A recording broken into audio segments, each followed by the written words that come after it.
कक्षा 7 के प्यारे बच्चों, शुभ आशीष। आज की सामाजिक विषय की कक्षा में आप सबका बहुत बहुत स्वागत है। आज हम आपकी पाठ्य पुस्तक हमारा इतिहास और नागरिक जीवन से इतिहास के पाठ 2 का अध्ययन करेंगे।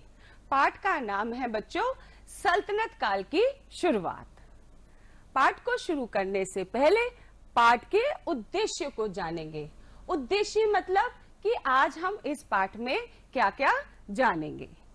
हम जानेंगे कि सल्तनत काल की शुरुआत कैसे हुई और गुलाम वंश और कुतुबुद्दीन ऐबक के बारे में बच्चों हम समझेंगे।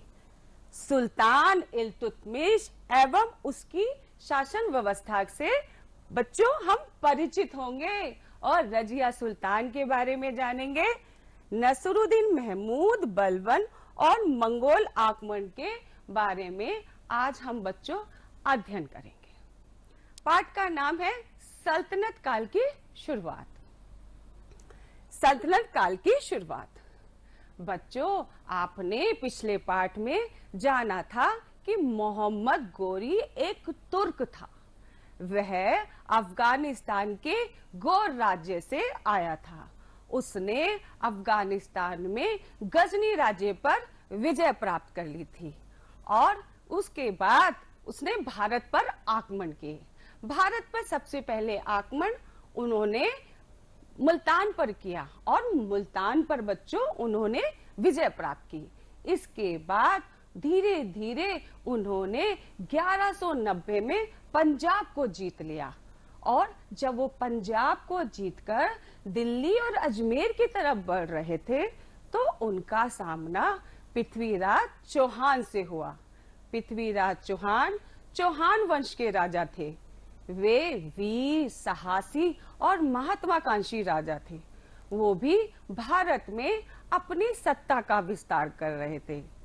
इसलिए इन दोनों के बीच मतलब मोहम्मद गोरी और पृथ्वीराज चौहान के बीच युद्ध की स्थिति बन गई और इन दोनों के बीच करनाल जिले में तराइन के मैदान में 1191 में तराइन का पहला युद्ध हुआ। इस युद्ध में पृथ्वीराज चौहान है वो विजयी रहे बच्चों और मोहम्मद गोरी जो है वो पराजित हो गए। जब मोहम्मद गोरी पराजित हो गए तो वो वापस अफगानिस्तान चले गए और वहां जाकर उन्होंने अपनी सेना का विस्तार किया, अपनी सेना को मजबूत किया और ठीक 1 साल बाद भारत पर आक्रमण किया। फिर से उनका सामना पृथ्वीराज चौहान से हुआ और पृथ्वीराज चौहान और मोहम्मद गोरी के बीच 1192 में तराइन का दूसरा युद्ध हुआ। इस युद्ध में पृथ्वीराज चौहान जो है पराजित हो गए बच्चों और मोहम्मद गोरी विजयी रहा। मोहम्मद गोरी की विजय के साथ ही भारत में तुर्कों के लिए द्वार खुल गए और बच्चों वहीं से भारत में सल्तनत काल की शुरुआत हो गई। और क्या हुआ बच्चों, जब ये लोग आए, ये तुर्क शासक जो थे, इनका रहन सहन, इनका खान पान, इनका धर्म भारतीय राजाओं से अलग था। इनके शासन करने का तरीका भी अलग था। ये लोग जब गद्दी पर बैठते तो सुल्तान की उपाधि धारण करते। तुर्कों ने दिल्ली को अपना केंद्र बनाया बच्चों और भारत में 320 वर्ष तक राज किया। अब 1206 ईस्वी में मोहम्मद गोरी की मृत्यु हो गई। उस समय लगभग पूरा उत्तर भारत उसके अधीन था। उसने भारत की शासन व्यवस्था को चलाने के लिए योग्य गुलाम नियुक्त किए थे। ये गुलाम भारत की शासन व्यवस्था को देखते थे और संभालते थे। उन्हीं में से एक योग्य गुलाम कुतुबुद्दीन ऐबक था। जब बच्चों कुतुबुद्दीन ऐबक ने मोहम्मद गोरी की मृत्यु का समाचार सुना तो उसने स्वयं को भारत में तुर्क शासक घोषित कर दिया। मतलब वो उसने भारत की सत्ता संभाल ली और अब जो है उसका राज्य तुर्क सल्तनत कहलाया। इनके बाद 1210 ईस्वी में इल्तुतमिश दिल्ली के सुल्तान बने और दिल्ली तब दिल्ली सल्तनत के नाम से प्रसिद्ध हुई बच्चों। अब बच्चों गुलाम क्या थे, गुलाम प्रथा क्या थी, उसके बारे में हम विस्तार से जानेंगे। बच्चों गुलाम प्रथा, बच्चों आपको यह जानकर बहुत ही हैरानी होगी, उस समय आदमी ही आदमी को गुलाम बना के रखता था। तुर्किस्तान के युवकों को गुलाम बनाकर खरीदा जाता था और गुलामों को युद्ध और प्रशासन का काम सिखाकर सुल्तान को बेच दिया जाता था। अब ये सुल्तान की सेवा में आने पर योग्य और होनहार गुलामों को ऊंचे पद और जिम्मेदारी सौंपी जाती। मोहम्मद गोरी के समय में बच्चों कई गुलाम जो है भारत की शासन व्यवस्था को संभालते थे और राज करते थे। अब बच्चों एक नए वंश की शुरुआत हो रही थी, तो इनके सामने कुछ चुनौतियां भी आईं। सल्तनत या सुल्तनत के सामने चुनौती। बच्चों सल्तनत को सुल्तनत भी कहा जाता था। सरदार जिन्हें अमीर कहा जाता था वे तुर्क और अफगान कबीलों के थे। इनमें सल्तनत में ऊंचा स्थान प्राप्त करने की होड़ लगी रहती बच्चों और इन्हीं में से सुल्तान चुना जाता। सुल्तान की योग्यता थी कि उसको सैनिक योग्यता तथा शासकीय योग्यता और अमीरों का समर्थन प्राप्त करना पड़ता था। बच्चों अमीरों का समर्थन प्राप्त करना अनिवार्य था, वरना वो षड्यंत्र करके उनको गद्दी से हटा देते थे। तो जो राजा का जो समय बीतता वो षड्यंत्र से बचने में बीतता और वो क्या करता कि वो अमीरों को अपने साथ रखता और उसको खुश रखता। अब बच्चों जो सुल्तान जो है जो इस्लाम धर्म को मानने वाले बाहर के देश से आए थे, तो उनको हिंदुस्तान की जनता से भी सतर्क रहना पड़ता। उनको ये डर लगा रहता कि कहीं हिंदुस्तान की जनता विद्रोह ना कर दे, इसलिए जो सुल्तान है वो हिंदुस्तान के जनता से सतर्क रहता। अब बच्चों सुल्तान को आंतरिक शांति व्यवस्था बनाने के लिए सुचारू रूप से शासन व्यवस्था बनानी पड़ती और बाह्य आक्रमण से बचने के लिए अपनी सेना को विस्तार करना पड़ता, मजबूत करना पड़ता बच्चों। तो ये बच्चों सल्तनत या सुल्तनत के सामने चुनौतियां थी। अब हम बच्चों बारी बारी से वंश के बारे में जानेंगे, मतलब कई वंश आए जिन्होंने राज किया। सल्तनत काल के वंश, सबसे पहले प्रारंभिक तुर्क, इसके बारे में आज हम आप इस कक्षा में विस्तार से पढ़ेंगे बच्चों। फिर है खिलजी वंश, तुगलक वंश, सैयद वंश और अंतिम लोदी वंश। कुल मिलाकर इन 5 राजवंशों ने भारत पर 320 वर्ष तक राज किया बच्चों। अब सबसे पहले प्रारंभिक तुर्क। प्रारंभिक तुर्क शासक गुलाम वंश 1206 ईस्वी से लेकर 1290 ईस्वी। तो बच्चों इन लोगों ने 1206 से लेकर 1290 ईस्वी तक राज किया। और सबसे पहले कौन आए?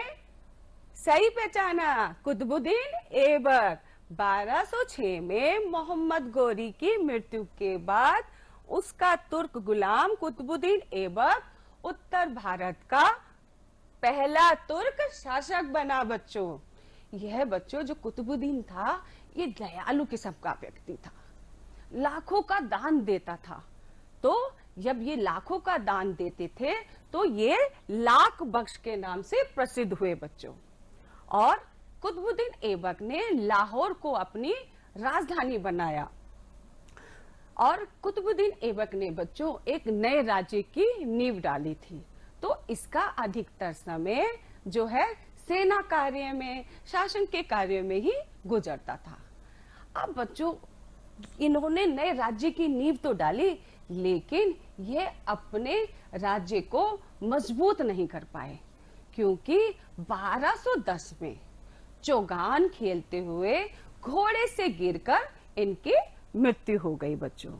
तो ये था कुतुबुद्दीन ऐबक का कार्यकाल बच्चों। अब कुतुबुद्दीन ऐबक को बच्चों भवन निर्माण में रुचि थी, तो कुतुबुद्दीन ऐबक की भवन निर्माण में रुचि बच्चों। दिल्ली में कुतुब मीनार की नींव डाली। कुतुबुद्दीन ऐबक ने दिल्ली में कुतुब मीनार की नींव डाली थी बच्चों, और इसको जो कार्य जो है इसका पूर्ण कराया इल्तुतमिश ने। जो ये आप चित्र देख रहे हो बच्चों, ये कुतुब मीनार का है जो दिल्ली में स्थित है। कुतुबुद्दीन ऐबक ने दिल्ली में कुवत उल इस्लाम मस्जिद का निर्माण कराया और अजमेर में 2.5 दिन का झोपड़ा का भी निर्माण कराया। तो ये जो चित्र है ये अजमेर में 2.5 दिन झोपड़े का है बच्चों। तो ये था कुतुबुद्दीन ऐबक की भवन निर्माण में रुचि बच्चों। अब इसके बाद कौन आया बच्चों?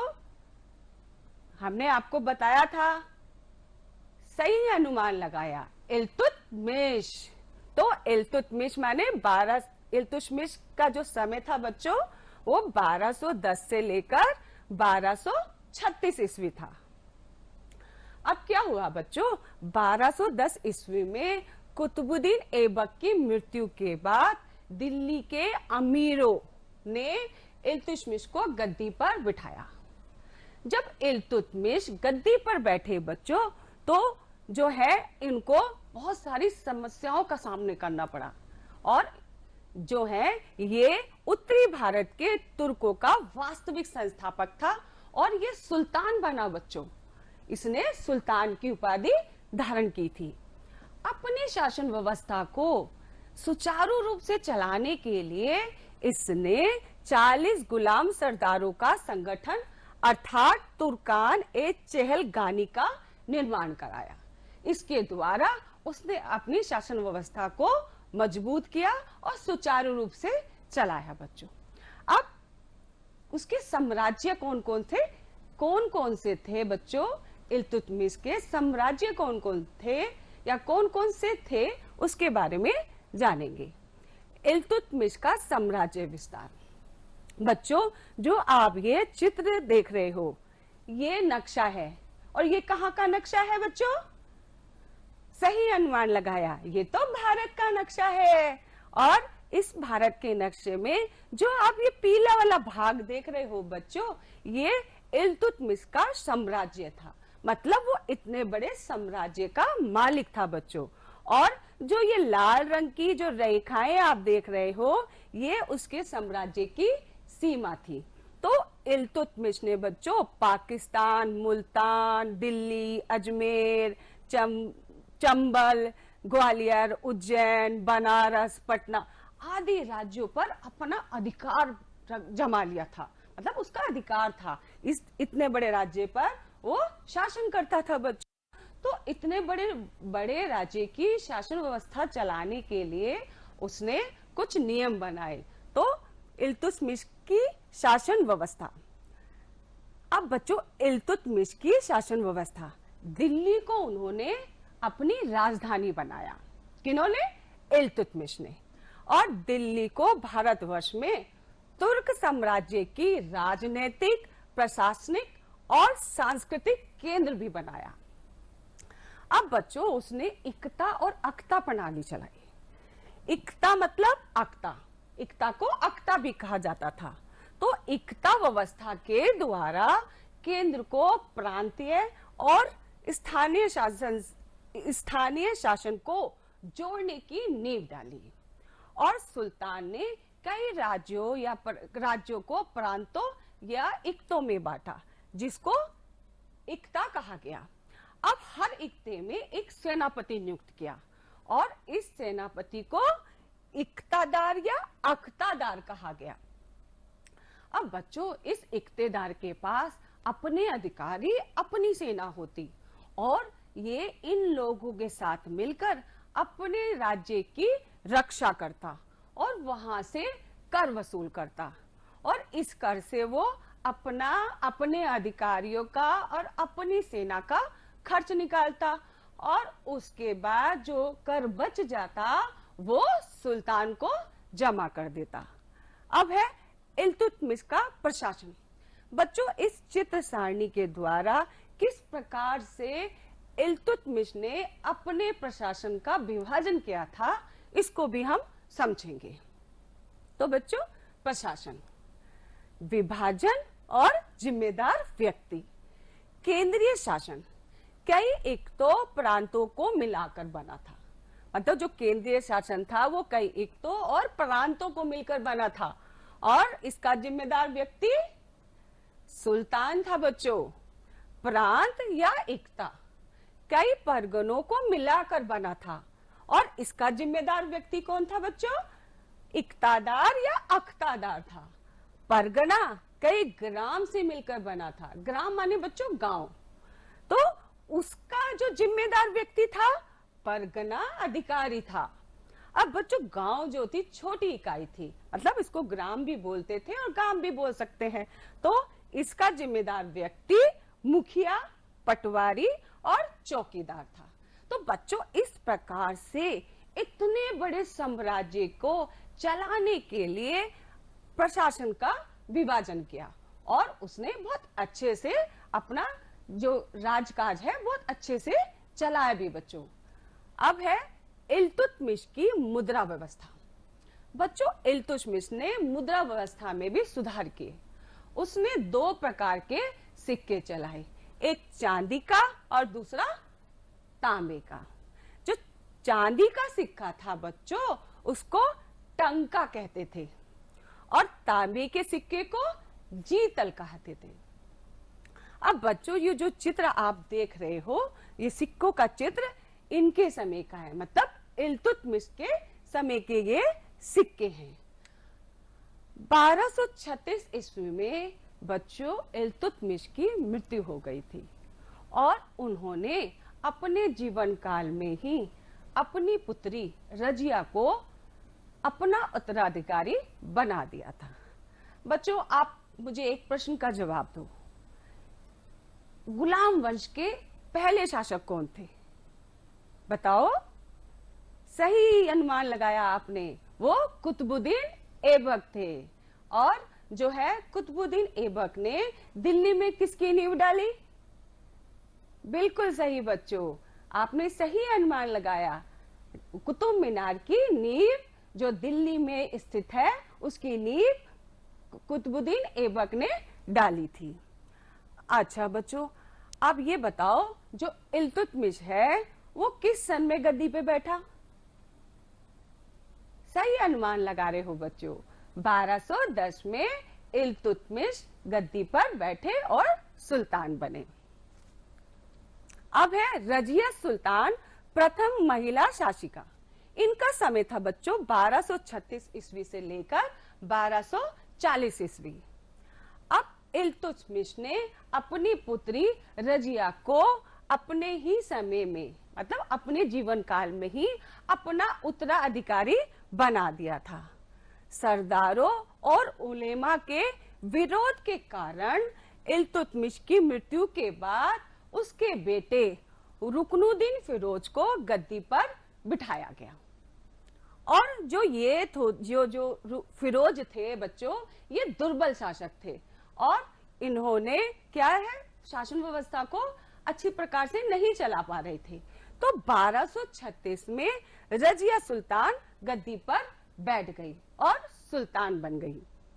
आपको पता है बच्चों, रजिया से पहले प्राचीन मिस्र और ईरान में महिलाओं ने रानी के रूप में शासन किया, परंतु मध्यकालीन विश्व में रजिया पहली मुस्लिम महिला शासक बनी बच्चों। तो ये रजिया का जो है शुरुआती दौर है बच्चों। अब उसका कार्यकाल कैसा था, कार्यकाल कितने समय का था, उसके बारे में जानेंगे। रजिया का कार्यकाल बच्चों रजिया का कार्यकाल 3 वर्ष 8 माह था।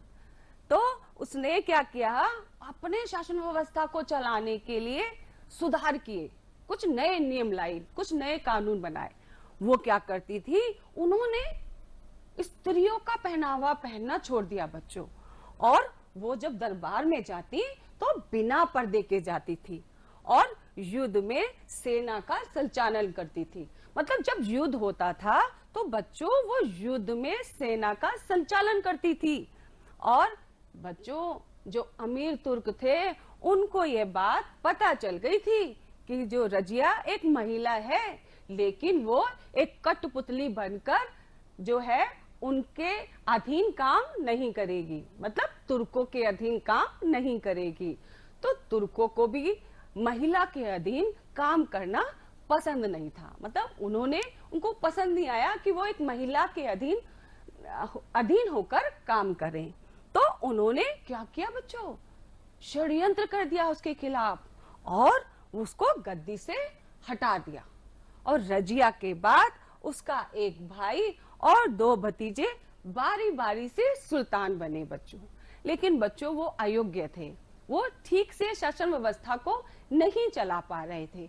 तो क्या हुआ, इसके बाद नासुरुद्दीन महमूद गद्दी पर बैठे। अब नासुरुद्दीन महमूद 1246 ईस्वी से लेकर 1265 ईस्वी, तो बच्चों 40 तुर्की सरदारों का जो दल था वो अब बहुत मजबूत हो गया था। वो जिसको चाहते गद्दी पर बिठाते और जिसको वो पसंद नहीं करते उसे गद्दी से हटा देते। तो 1246 ईस्वी में सरदारों ने इल्तुतमिश के पुत्र नासुरुद्दीन महमूद को दिल्ली का सुल्तान बनाया और महमूद ने बलबन को अपना नायक बनाया। जो बलबन है उसने अपनी स्थिति को मजबूत किया और एक शक्तिशाली जो है सरदार बन गया। बच्चों आप ये एक प्रश्न का जवाब मुझे और दीजिए, इल्तुतमिश ने किस प्रकार के सिक्के चलाए? सही अनुमान लगा रहे हो बच्चों, उसने 2 प्रकार के सिक्के चलाए। कौन कौन से? चांदी का और तांबे का। अच्छा ये बताओ, चांदी के सिक्के को क्या बोलते हैं? बिल्कुल सही, चांदी के सिक्के को टंका बोला जाता था और तांबे के सिक्के को, सही अनुमान लगा रहे हो बच्चों, तांबे के सिक्के को जीतल बोला जाता था। और बच्चों रजिया का कार्यकाल कितने समय तक रहा? सही अनुमान लगा रहे हो बच्चों, 3 वर्ष 8 माह रहा उसका कार्यकाल। अब बच्चों नासरुद्दीन महमूद के बाद बलबन जो है बलबन गद्दी पर बैठे। तो बलबन का जो कार्यकाल था बच्चों 1265 ईस्वी से लेकर 1287 ईस्वी तक था। अब 1265 ईस्वी में नासरुद्दीन महमूद के बाद बलबन गद्दी पर बैठे। अब बलबन जो थे योग्य थे, अनुभवी थे, तो उन्होंने अपना शासन बहुत ही अच्छे से चलाया। उन्होंने कुछ महत्वपूर्ण सुधार किए जिससे कि उसकी शासन व्यवस्था अच्छे से चल सके। दिल्ली को सुरक्षित करने के लिए उसने उसके आसपास के जो जंगल थे बच्चों उसको कटवा दिया और साफ कराया और वहां पर पुलिस चौकी का निर्माण कराया। इसी के द्वारा ही उसने दिल्ली के मेवातियों के विद्रोह को रोकने का सफल प्रयास किया और वो सफल भी रहा, मतलब दिल्ली के मेवातियों को रोकने में वो सफल भी रहा बच्चों। तो बलबन जो था बच्चों कठोर नियम वाला था, उसने अपने शासनकाल में कठोर नियम बनाए थे।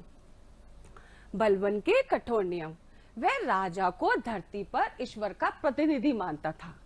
राजा का वचन ईश्वर का वचन था बच्चों।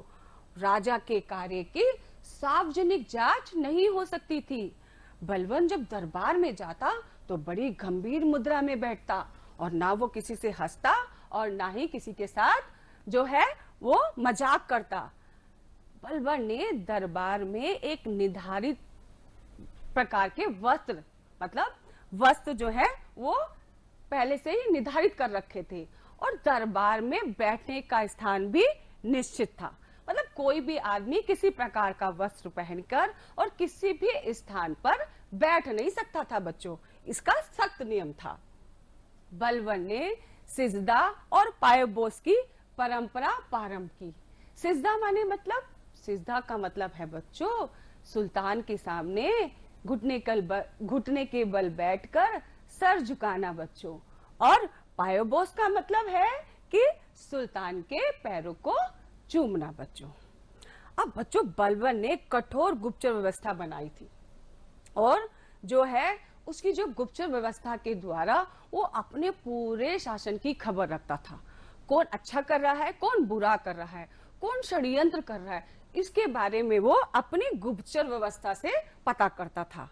और जो राजा का जो प्रमुख कार्य था वो न्याय था, क्योंकि उसकी गुप्तचर व्यवस्था जो थी बहुत मजबूत थी, इसलिए राजा का जो कार्य था वो न्याय करना था।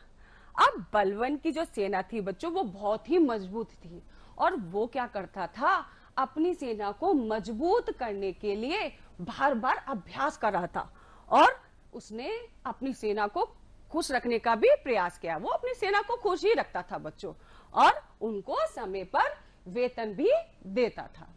अब बलबन के समय में नए आक्रमणकारी मंगोल आ गए, तो मंगोल आक्रमण।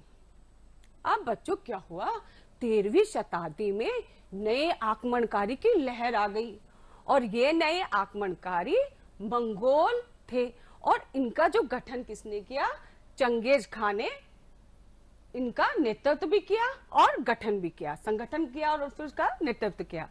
13वीं शताब्दी में मंगोल साम्राज्य दुनिया भर में फैल गया, मतलब यूरोप से लेकर एशिया से लेकर यूरोप तक वो फैल गया। मंगोल आक्रमण की भयंकरता को बलबन भी अच्छी तरह से मतलब जानता था, उसको अनुभव था कि ये जो आक्रमणकारी है ये भयंकर रूप से आक्रमण करते हैं। बलबन के मंगोल आक्रमण रोकने के उपाय। अब उसने बच्चों कुछ उपाय किए। बलबन ने मंगोलों के आक्रमण को रोकने के लिए मंगोलों के मार्ग में पड़ने वाले पुराने दुर्ग माने बच्चों किले को मरम्मत कराई और नए दुर्ग का निर्माण कराया। वहां पर उसने हष्टपुष्ट सैनिकों और अनुभवी अधिकारियों की नियुक्ति करी और उनके लिए शस्त्र और भोजन की पूर्ण व्यवस्था की बच्चों। तो ये था बच्चों बलबन के मंगोल आक्रमण रोकने के उपाय बच्चों अब हम और भी कुछ नया जानेंगे बच्चों। फारसी शब्द मुगल का उद्भव मंगोल शब्द से हुआ बच्चों। अब बच्चों बलबन के बाद जो उसके उत्तराधिकारी थे या जो सुल्तान बने थे वो अच्छी तरीके से शासन व्यवस्था को नहीं चला पा रहे थे, तो उसके बाद अलाउद्दीन खिलजी ने खिलजी वंश की नींव डाली और एक नए वंश का उदय हो गया। अलाउद्दीन खिलजी ने खिलजी वंश की नींव डाली और एक नए राजवंश का उदय हुआ जिसको खिलजी वंश कहा गया बच्चों। और बच्चों आज हमने क्या क्या जाना, एक बार इसको हम दोहरा लेते हैं। हमने जाना सल्तनत काल की शुरुआत के बारे में जाना, सल्तनत या सुल्तनत के सामने चुनौतियां थी उसके बारे में जाना, सल्तनत काल के वंश के बारे में जाना, प्रारंभिक तुर्क शासक गुलाम वंश कुतुबुद्दीन ऐबक के बारे में जाना, इल्तुतमिश और रजिया सुल्तान के बारे में हमने जाना, नासिरुद्दीन महमूद और बलबन तथा उसके कठोर नियमों के बारे में हमने आज इस पाठ में जाना बच्चों। अब अंत में हमने जाना मंगोल आक्रमण के बारे में। तो बच्चों ये आज हमने इस पाठ में विस्तार से जाना। अब कुछ गृह कार्य है, उस गृह कार्य को आपको अपनी कार्य पुस्तिका में करना है बच्चों। इसमें बच्चों एक प्रश्न है, आज के समय में किस किस देश में महिला राष्ट्र अध्यक्ष है, उनकी सूची बनाकर उनके चित्र के साथ अपनी कार्य पुस्तिका में लिखिए। मतलब आपको क्या करना है, उनके नाम भी लिखने हैं और उनके चित्र भी चिपकाने हैं और इसमें आप अपने बड़ों की मदद ले सकते हैं, अपने माता पिता की, अपने भाई बहन की, किसी की भी मदद ले सकते हैं। और बच्चों आप इसका चार्ट बना सकते हो और अपनी कक्षा में टांग सकते हो, ये एक टीएलएम का काम करेगा। अब बच्चों दूसरा जो है सही मिलान करना है मुझे लगता नहीं है ये मिलान आपको आते नहीं होंगे, मुझे लगता है आप ये जो मिलान है बड़ी जल्दी से कर लेंगे। तो सूचिका को और सूचिका को आपको मिलान करना है। तो एक मैं आपको बताती हूँ, बाकी आप लोग करेंगे। तो टंका और जीतल, टंका और जीतल इल्तुतमिश ने चलाया था। और चलो मैं दूसरा भी बता देती हूँ, सिजदा और पायोबोस, सिजदा और पायोबोस बलवन ने। तो बच्चों आपको इसका मिलान करना है, किस प्रकार से किसने क्या क्या किया।